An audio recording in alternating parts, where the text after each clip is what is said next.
మాట్లాడి వీడియో చూపించారు. అన్ని ఇన్స్టేషన్ కాబట్టి అందరినీ అన్ని పేర్లు నాని మాట్లాడింది చూపించాలి, జనసేన వాళ్ళు మాట్లాడింది చూపించాలి. చూపిస్తే వాళ్ళకి ఏదైతే గతంలో జరిగిన పనిష్మెంట్ వీళ్ళకి కూడా జరుగుతుందో కూడా హెచ్చరిస్తా ఉండాలి మీడియాలో. అప్పుడే గుర్తుంటుంది రాష్ట్ర ప్రజలు ఏదైతే నాయకులకి. సార్ ఈరోజు అనిత గారు ఏమని చెప్పారు, మనము రాజకీయ నాయకులు 10 మంది మనమును చూసి మన కార్యకర్తలు కూడా ఒక ఆదర్శంగా భావాలతో ముందుకు పోవాలి. కానీ ఈ విధంగా చీకట్లో ఇది చెప్పే మురిగ కుక్క కరవదు, కరిచే కుక్క మరవదు అని వాళ్ళు ఏదో టెంప్ట్ చేస్తూ కార్యకర్తల్ని చీకట్లో చేసేవాళ్ళు ఈ పనులన్నీ దానికి మాట్లాడుకుంటా ఉండడానికి రాజకీయాలు ఇవన్నీ మాట్లాడుతూ ఉంటే రాజకీయ యాడికి దిగజారిపోతా ఉంది.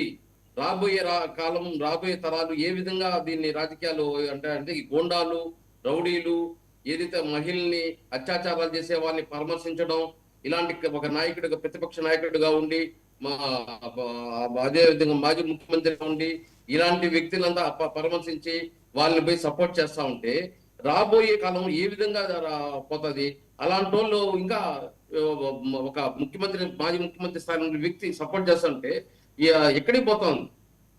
ఇదంతా ఖచ్చితంగా ఆలోచించాలి అన్ని రాజకీయ పార్టీలు. మేము చెప్పడం అదే విధంగా మామిడి తోట గురించి చెప్తున్నారు, ఏదో సబ్సిడీ. సార్ ఏప్రిల్, మే, జూన్ లో ప్రసాద్ గారు చెప్పి ఏప్రిల్, మే, జూన్ కి అంతా అది రోజుకి మనం మాట్లాడుతున్నది ఏంటి? కాళహస్తి ఇష్యూ ఏంటండి? ఏమైంది అది? కాళహస్తి ఇష్యూ ఎమ్మెల్యే ఇన్వాల్వ్మెంట్ అంటారు, లేదంటారు, మీలో మీకే విభేదాలు అవుతున్నాయి. ఇవన్నీ కూడా పవన్ కళ్యాణ్ గారు తలకి చుట్టుకుంటున్నాయట కదా సార్. ఇన్సిడెంట్స్ జరిగిన 14 నిమిషాలకంతా పార్టీలు ఇచ్చి పక్కన పెట్టడం జరిగింది.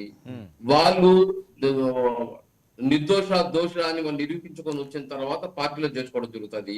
పర్సనల్ గా ఎన్ని ఉండొచ్చో దానికంతా పార్టీ బాధ్యత వహించదు కదా. దాని కానీ సంబంధం ఇప్పుడు ఎమ్మెల్సీ అనంతబాబు డ్రైవర్ ని చంపి ప్యాకేజ్ మూట కట్టి పెడితే అతనికి ఎమ్మెల్సీ తీయలేదు. అతని ఎఫ్ఐఆర్ కూడా ఏ విధంగా దాన్ని కట్టడానికి ఎన్ని ఇబ్బందులు అప్పుడు ప్రతిపక్షం పోరాటం చేసి కట్టడం చూసాం. అదంతా ఇక్కడ పవన్ కళ్యాణ్ సపోర్ట్ చేయలేదు. వాళ్ళు ఏదైతే ఇన్సిడెంట్ తెలిసిన వెంటనే 14 నిమిషాలకంతా వాళ్ళు పక్కన పెట్టడం జరిగింది. ఇంకా మాకు సంబంధం లేని విషయం అది. వాళ్ళు ఏదైతే పార్టీలో వాళ్ళకి ఎంట్రీ ఉంటుంది, లేదంటే పక్కన పెట్టడం జరుగుతుంది. అంతేగాని దాన్ని సమర్థించడము, లేకపోతే వాళ్ళని భుజాన్ని వేసుకుని మేము టీవీ డిబేట్ లో వాళ్ళ గురించి టైం వేస్ట్ చేసి మాట్లాడడము, ఇవన్నీ మేము చేయదలుచుకోలేదు. మేము మాట్లాడడం ఒకటే, వైఎస్ఆర్సీపీ నాయకులన్నా ఏ పార్టీ నాయకులన్నా అన్పార్లమెంట్ వార్స్ వాడినా లేదా రౌడీజం, గూండాయిజం ఇలాంటి చేసే సమర్థించే వాళ్ళని మాట్లాడినా ఇవన్నీ తప్పిదామని చెప్తున్నాం మేము. అదే అనిత గారు కూడా చెప్పడం జరిగింది. 10 మందికి ఆదర్శంగా ఉండాల్సిన దాన్ని కాదండి, సొంత క్యాడరే నమ్మిన వాళ్ళే ఎందుకు ఇబ్బందులు పెట్టేస్తున్నారట పవన్ కళ్యాణ్ గారికి, జనసేన పార్టీకి? ఏం జరుగుతుంది అసలు? సార్ వర్మ గారు, ఇప్పుడు ఒక పార్టీలో కొన్ని లక్షల మంది కార్యకర్తలు ఉంటారు, నాయకులు ఉంటారు. వాళ్ళు పర్సనల్ గా అది జరిగిందా జరగలేదా అనేది మనకు ఏదైతే కరెక్ట్ గా దర్యాప్తు జరిగిన తర్వాత దాని గురించి మాట్లాడొచ్చు. వాళ్ళు చేసింది ఇప్పుడు పవన్ కళ్యాణ్ ఏమి ఆదేశిస్తానో లేదా పవన్ కళ్యాణ్ సపోర్ట్ చేస్తానో అది తప్పుతుందే గాని పవన్ కళ్యాణ్ చేసేసి పక్కన పెట్టాడు. దాని గురించి మాట్లాడడం అనవసరం నేను చెప్తున్నాను. కాదండి, అసలు ఏం జరిగింది పోనీ మీకు తెలుస్తుంది కదా, ఆ ప్రాంతం వాసి కాబట్టి మిమ్మల్ని అడుగుతున్నాం. వాస్తవాలు తెలుసా అసలు ఏంటి, ఏది నిజం ఏది అబద్ధం? ఇదంతా ఎమ్మెల్యే గారు చేపిస్తున్నారని వాళ్ళు చెప్తున్నారు. ఎమ్మెల్యే గారు ఏం చెప్తున్నారు, ఇంకోటి చెప్తున్నారు.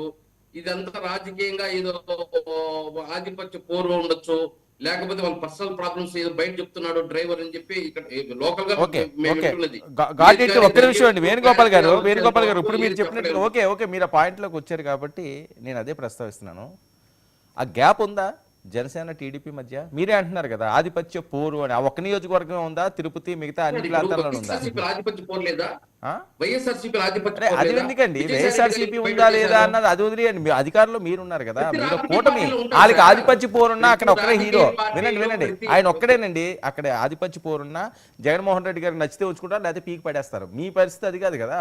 బీజేపీతో మాట్లాడాలి, జనసేనతో మాట్లాడాలి, టీడీపీతో మాట్లాడాలి, ముగ్గురు నిర్ణయించుకోవాలి. నేను అనేది అది. వాళ్ళతో మీతో ఏ రకంగా కంపేర్ చేసుకుంటారు? ఒక పార్టీలో ఉండే నాయకులే ఒక కండువా వేసుకొని ఒక జెండా మోసే వాళ్ళకే అంత యుగో ప్రాబ్లం ఉండి అన్బ్యాలెన్స్ గా మాట్లాడుకుంటా వాళ్ళు పక్క నియోజకవర్గంలో ఎంటర్ కాకుండా అవన్నీ మేము చూసాం. అప్పుడు వైఎస్ఆర్సీపీ పార్టీలో ఉండేటప్పుడు చూసాం. ఎంత గ్యాప్స్ ఉన్నాయో వాళ్ళకని. ఒకరు ఇన్వాల్వ్మెంట్ అయితే ఇంకొకరు ఇదనడం ఇట్లా వ్యతిరేకించడం ఇలాంటివి చూసాం. అలాంటి 3 రాజకీయ పార్టీలు కలిపి ఒకే నియోజకవర్గాల్లో ప్రయాణించాలంటే ఎన్ని డిస్టర్బెన్స్ ఉంటాయి. పవన్ కళ్యాణ్ గారు అదే చెప్తున్నారు. మనం ఎన్ని డిస్టర్బెన్స్ ఉన్నా మనం దాన్ని సర్దుకుపోవాలి. ఎందుకంటే ఈ రోజు రాష్ట్ర ప్రయోజనాల కోసం, రాష్ట్ర ప్రజల కోసం పోవాలి. మీ వల్ల కాకపోతే అధిష్టానం దృష్టికి తీసుకురండి, మేము మీకు ఏదైతే డిస్టర్బెన్స్ లేకుండా క్లియర్ చేస్తామని చెప్పాడే కానీ ఏదో వాళ్ళు విచ్చలుగా వదులుకొని మీరు ఇష్టం వచ్చినట్టు మీరు మాట్లాడుకోండి అని చెప్పి ఎక్కడ చెప్తున్నారు. ఎక్కడన్నా 1-2 చోట్ల ఇప్పుడు మొన్న జరిగింది. ఒక జనసేన సంబంధించిన వ్యక్తి అలాంటి డిస్టర్బెన్స్ వచ్చినప్పుడు వాళ్ళపైన యాక్షన్ తీసుకుంటున్నాడు. అధిష్టానం తీసుకురాకుండా మీకు మీరే మాట్లాడుకోవడం కరెక్ట్ కాదని చెప్పి అధిష్టానం పిలిపించుకోవడం జరుగుతుంది. ఆయన పైన ఇన్వెస్టిగేషన్ కూడా 15 రోజుల లోపల రిపోర్ట్ ఇవ్వమని కూడా పవన్ కళ్యాణ్ చెప్పారు. ఎక్కడ గానీ డిస్టర్బెన్స్ ఎక్కడన్నా వస్తే మీరే దాన్ని డిస్టర్బెన్స్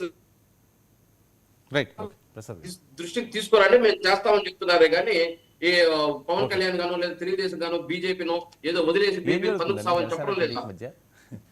ఏం జరిగినా క్షేత్రస్థాయిలో at the cost of Janasena జరుగుతుంది. మీరు 3 ఉదంతాలు చూడండి. తిరువూరులో ఎవరి మీద అయితే కంప్లైంట్ ఇచ్చారు తెలుగుదేశం మీద, వెంటనే అతనికి పోస్టింగ్ ఆర్డర్లు వచ్చాయి పార్టీ నుంచి.